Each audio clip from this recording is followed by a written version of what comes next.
শিৱসাগৰৰ দিখৌমুখত প্ৰাণৰ শিল্পী জুবিন গাৰ্গক শ্ৰদ্ধাঞ্জলি জনাই আৰম্ভ কৰিলে শ্ৰী শ্ৰী কৃষ্ণৰ ৰাসলীলা মহোৎসৱৰ আখৰা। সকলোৱে একেলগে পৰিৱেশন কৰিলে মায়াবিনী গীত। শিৱসাগৰৰ দিখৌমুখত ৪১ সংখ্যক শ্ৰী শ্ৰী কৃষ্ণৰ ৰাসলীলা মহোৎসৱ। অহা ৪ আৰু ৫ নৱেম্বৰত দিখৌমুখ মিলিত শিল্পী সমাজৰ ঋতুগত অনুষ্ঠিত হ'ব শ্ৰী শ্ৰী কৃষ্ণৰ ৰাসলীলা মহোৎসৱ।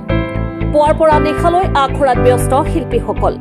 আখৰাৰ প্ৰাক্ষণত সকলোৱে প্ৰাণৰ শিল্পী জুবিন গাৰ্গৰ প্ৰতিচ্ছবিত শ্ৰদ্ধাঞ্জলি জ্ঞাপন কৰি আখৰা আৰম্ভ কৰে।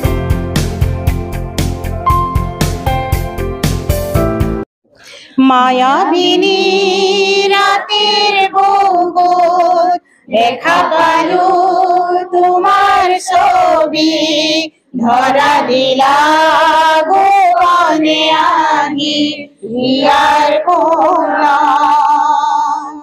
তুমি যে মোর বুকান মনত নিয়ৰৰে চেঁচা টোপাল নামি অহা ৰদৰে নৈ মোৰ দেহৰ প্ৰতি পুৱা। ধুমুহাৰ সতে মোৰ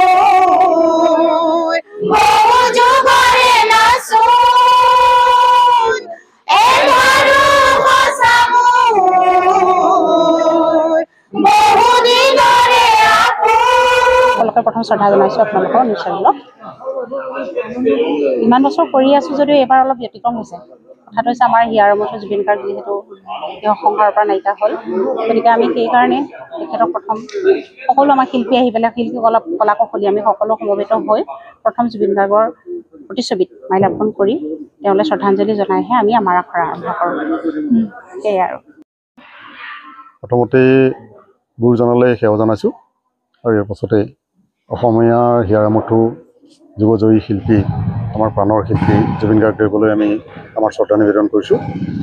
দিখৌমুখ মিলিত শিল্পী সমাজ 1963 চনতে প্ৰতিষ্ঠা হৈছিল।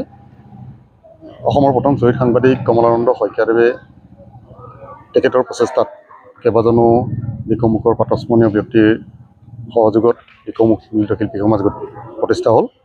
আৰু তেতিয়াৰ পৰা দিখৌমুখ মিলিত শিল্পী সমাজে ইয়াৰ বিভিন্ন জাতি জনগোষ্ঠী ধৰ্ম বৰ্ণ নিৰ্বিশেষে সকলোকে একেলগে লৈ দিখৌমুখখনক আগুৱাই নিবৰ কাৰণে যত্ন কৰিছিল। সামাজিক সাংস্কৃতিক আধ্যাত্মিক সকলো দিশতে দিখৌমুখৰ উত্তৰ প্ৰজন্ম যাতে কেনেধৰণে আগুৱাই যাব পাৰে তাৰ কাৰণে সকলোৱে যুগ যুগ ধৰি প্ৰচেষ্টা চলাই আহিছে। এই দিখৌমুখ মিলিত শিল্পী সমাজ তাৰ প্ৰাণকেন্দ্ৰ। আৰু দিখৌমুখ মিলিত শিল্পী সমাজত প্ৰতিষ্ঠা কালৰ পৰা বহাগী উৎসৱ অনুষ্ঠিত কৰা হয় বা অন্যান্য ধৰণৰ অনুষ্ঠানবোৰ অনুষ্ঠিত কৰা হয়। কিন্তু 1985 চনত ইয়াত শ্ৰী শ্ৰীকৃষ্ণ ৰাস মহোৎসৱ সংযোজন হ'ল। আৰু তেতিয়াৰ পৰা একাধাৰে শ্ৰী শ্ৰীকৃষ্ণ ৰাস মহোৎসৱ অনুষ্ঠিত কৰি এইবাৰ আমি 41 সংখ্যকত আমি ভৰি দিছোঁ। আমাৰ সকলোৰে কাৰণে অতি দুখৰ বিষয়, আমাৰ প্ৰাণৰ শিল্পী অসমীয়াৰ হিয়াৰ মঠু জুবিন গাৰ্গ ডাঙৰীয়া এটা সন্দেহজনক ৰহস্যজনক এটা ঘটনাত পতিত হৈ পেলাই তেখেতে পৰলোকগামী হ'বলগীয়া হ'ল।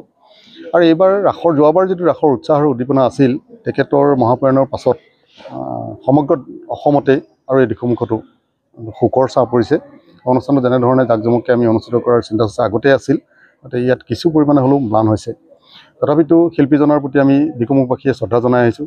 ইয়াত আমি তেখেতৰ 19 ছেপ্টেম্বৰ তাৰিখৰ পৰা আমি শ্ৰদ্ধাঞ্জলি অনুষ্ঠান অনুষ্ঠিত কৰাৰ উপৰিও তেখেতৰ আদ্যশ্ৰাদ্ধও আমি দিখৌমুখত ৰাজহুৱাভাৱে কেইবাঠাইতো অনুষ্ঠিত কৰা হৈছে। দিখৌমুখ মিলিত শিল্পী সমাজেও আজি মাহজোৰাকৈ ইয়াত শিল্পীসকলক প্ৰশিক্ষণৰ কাম কাজ কৰি থকা হৈছে, মঞ্চৰ কাম কৰি থকা হৈছে।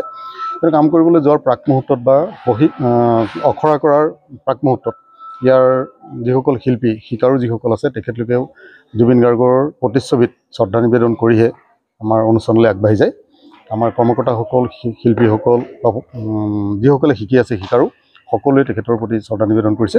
এইবাৰ শ্ৰী শ্ৰীকৃষ্ণ ৰাস মহোৎসৱত আমাৰ বিভিন্ন ধৰণৰ কাৰ্যসূচীৰ উপৰিও জুবিন গাৰ্গদেৱৰ বাবে আমি এটা বিশেষ কাৰ্যসূচী ৰাখিছোঁ, শ্ৰদ্ধাঞ্জলি অনুষ্ঠান, ৰাজহুৱা শ্ৰদ্ধাঞ্জলি অনুষ্ঠান।